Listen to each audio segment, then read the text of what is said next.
Yeah, it's empty. AK, why you have to be so reliable? Alright.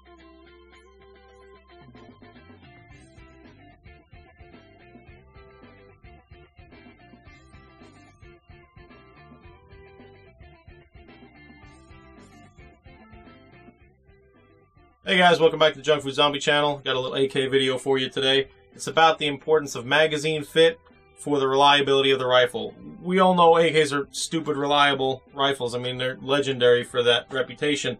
But it's important that your magazine fits properly. If it doesn't, it can cause you some problems. Now, the 7.62 rifles are a little more forgiving than the 5.45 rifles. And I'll explain to you how this works. Unlike an AR-15, for those of you who are not familiar, AR-15 magazines insert straight into the rifle. There's a mag weld, it's a couple inches long, and it just slides right in and locks. The way the AK works is there's a tab on the front and the rear of the mag, and they rock and lock. And that's how they work. They lock in, and they rock in off that front and lock in the rear.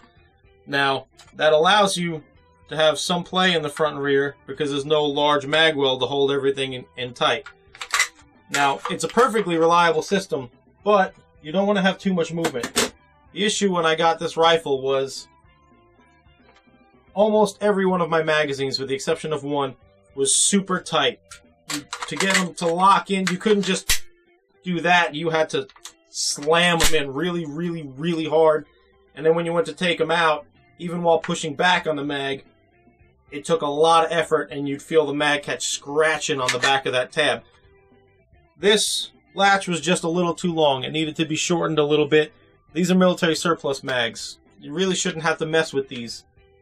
If you buy aftermarket polymer mags, some of them have tabs that are oversized so that you can get them to the, sand them down a little bit so that they fit your rifle correctly. But this is not an aftermarket polymer mag. These are military surplus mags, so these should all be correct.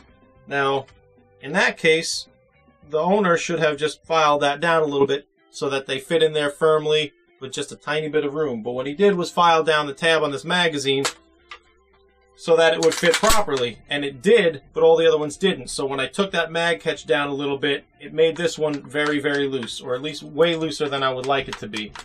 Now this can cause you malfunctions, and that's an issue. And the way that works, the reason that happens is on the bolts, when you rack that bolt, on the bottom of the bolt there's a lug that hits the back of this cartridge, and it pushes it up into the chamber.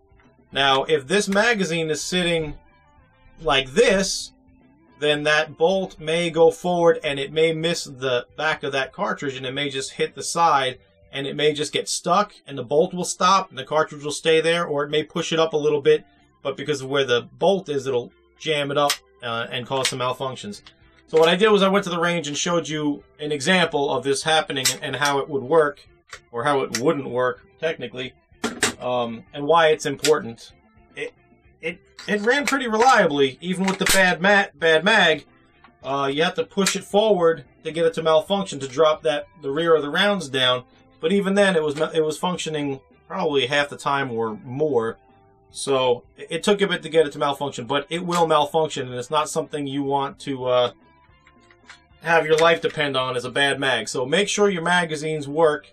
And I suggest, if you're not sure when you're shooting them, push that magazine forward while you're practicing, throw some rounds down range, and see if it doesn't jam anything up.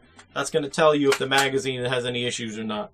So let's go take a trip to the range, and we'll have a little fun. I'll show you why that happens. So I'll catch you guys on the next video. Enjoy it, and I'll see you next time. Bye.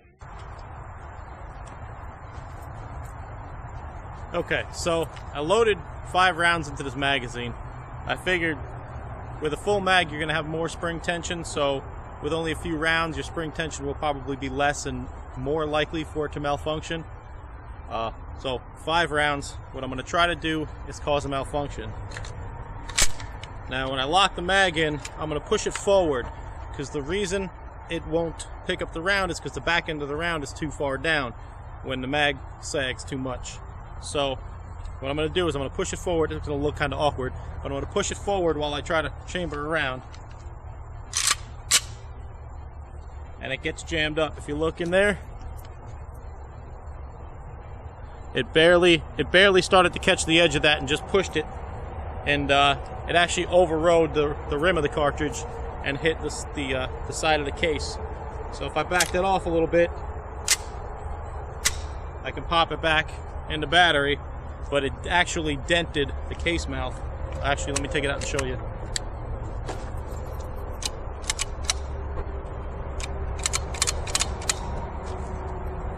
Don't want to come out. There we go. You can see what it did there. I hope it's focusing. Right there. So that's why you need to be careful. That bolt overrides that rim and everything's going to jam up. Now I'll see if I can do that while I'm shooting it. It may likely do the same. So what I'll do is I'll get that round to chamber this time. Alright, we're chambered. And see what we can't get it to do by pushing forward. See if it'll do the same thing while I'm shooting or if it'll actually strip it. Maybe the action working faster may make a difference. I don't know. We'll see.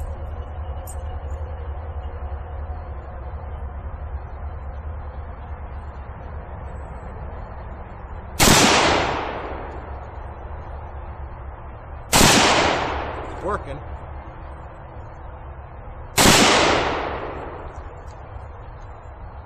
That. Oh, see? Jammed up. Flinching pretty bad there. It jammed up again, same thing. Let's get that round out of there.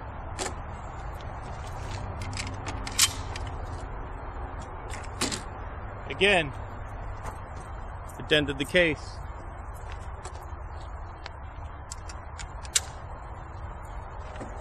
Now, I'll be honest, this is the third time I've run 5 rounds through this thing trying to get it to malfunction, and it's the first time I have. So it's right there on the edge. On the edge of working. But not this time.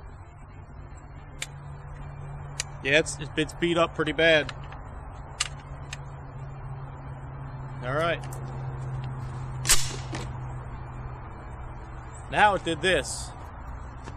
So it's definitely not a mag I would... Sorry, let me get in frame here. It's definitely not a mag I would trust my life to. This is a range-only mag. Unless I can fix it. If I can get someone to maybe TIG weld on the bottom of this, and then I can file it back into shape. You know, I know a guy who's a really good welder, and make it the way it's supposed to be. But until then, this mag is practice only. I still probably wouldn't use it for a primary magazine, but at least I can get it working. Let me try pulling back on it. Wouldn't even go in the battery. That case is dented though, so that's probably why. I'm not going to blame the mag that time because I did have it pulled back. And pull forward on it.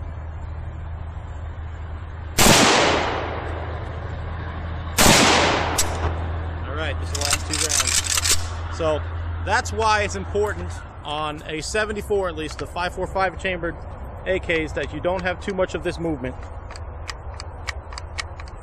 This is the only mag I have that does this.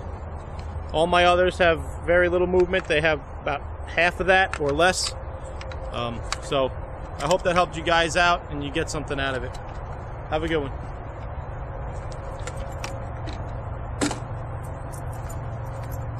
Too much, it won't pick up a round. I should be able to get it to pick up a round holding the mag back.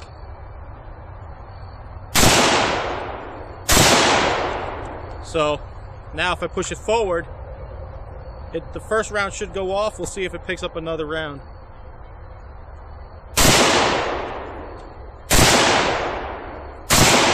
Well, it did. Push it out and see what happens.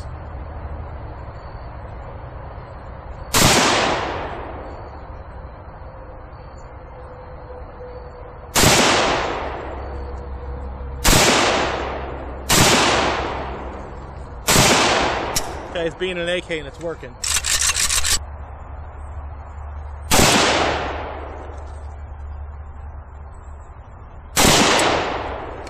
Alright, it's working.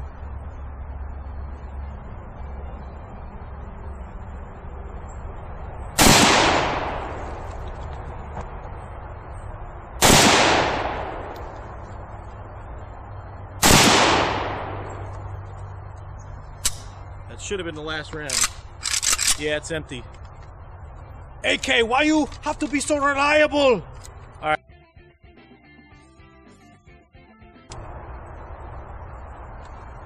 Let's turn the safety off this time.